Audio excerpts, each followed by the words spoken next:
এবারে আমাদের রথযাত্রা 630 বছরে পদার্পণ করলো। আমরা বলি খিচুড়ি অন্ন পায় সেই দিন নিয়ে মাহে। আমাদের সবই উৎকল মতে, পুরীতেও যায় এখানেও তাই। আমাদের ডাল সাজানো হয় না, ভাতের ফ্যান ডালা হয় না, আলুর দম পোস্তে পারে না, সব এক পাকে রান্না, পুরো সেদ্ধ উইদাউট তেলে রান্না। পুরীতেও যা এখানেও তাই। পুরীতে কোয়ান্টিটি একটু বেশি, আমাদের কোয়ান্টিটি একটু কম। আমাদেরও কাঠের হতে, পুরীতেও কাঠের জালে সমস্ত কিছু। এই যে দেখবে না কেন আমাদের 56 ভোগ জগন্নাথ দেবের এতগুলো পদ দেওয়া হয়, কারণ মা সুভদ্রা খিচুড়ি শাক ভাজা এছাড়া অন্য কিছু খান না। আর জগন্নাথ দেব হচ্ছে সন্ন্যাসী দেবতা, উনি আটকে ভোগ আর অরড় ডাল। এই যে পুরীতে দেখবেন বলে আটকিয়া ভোগ, ছোট ছোট লাল লাল বালিশে দেওয়া হয়, এই আটকিয়া ভোগ কানা উঁচু খেলায় আমাদের ভাতের ফ্যান শুদ্ধ ঢেলে দেওয়া হয়, এবার ওটা আটকে যায়, কেটে কেটে দেওয়া হয়। সেই আটকে ভোগ আর অরড় ডাল হচ্ছে জগন্নাথ দেব।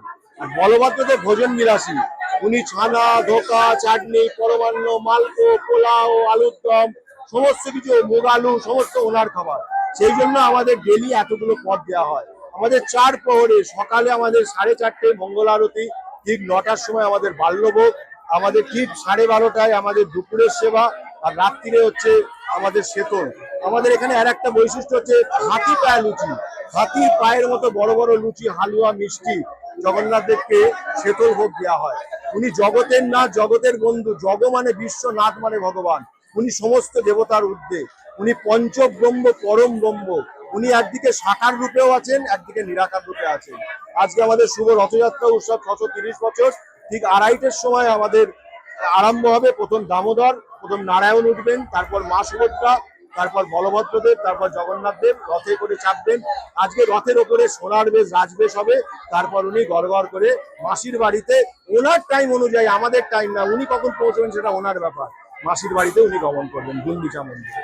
উনি আমাদের মায়ের একটা আখড়া ছিল সন্ন্যাসীদের, সেখানে ওই তার প্রধান ছিলেন সাধক ধ্রুবানন্দ ব্রহ্মচারী। উনি ভেবেছিলেন যে ওনার আরাধ্য দেবতা জগন্নাথ দেবকে মায়েসে এই পুরীতে গিয়ে নিজের হাতে ভোগ রাখ দেবে, কিন্তু পান্ডারা লাঞ্ছিত অপমানিত করে বের করে দেয়। কি একজন অর্বাচীন সন্ন্যাসী, তোর এত বড় ক্ষমতা, নিজের হাতে ভোগ দিবি, যাও বেরিয়ে যাও। তখন তিনি আত্মত্যাগ করতে চেয়েছিলেন।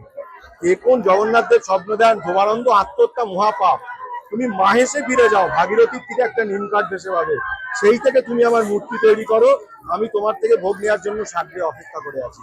সেই উনি মাহেশে ফিরে এলেন, একটা বর্ষণ মুখর রাত্রে দেখেন বিশাল বড় কাষ্ঠখণ্ড ভেসে আসছে।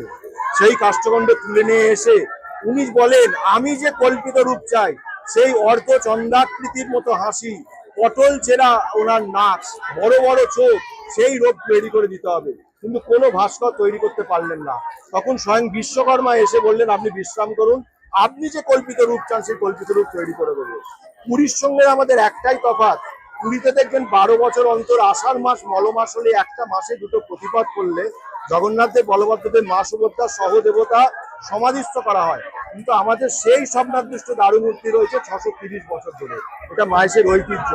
এত পুরনো বিগ্রহ সারা ভারতবর্ষে কোথাও নেই, এটা আমাদের মাহেশের ঐতিহ্য। ওনাকে ঘরা ঘরা গঙ্গা জল মন মন বেঁধে স্নান করানো, রথে তোলা নামানো, কিন্তু উনি অবিচল অবিকৃত, দিন দিন আরো ভারী হয়ে যাচ্ছে। উনি জগতের নাথ, উনি সত্যযুগে নারায়ণ, পিতায় রামচন্দ্র, দাপরে কৃষ্ণ, কলিতে জগন্নাথ।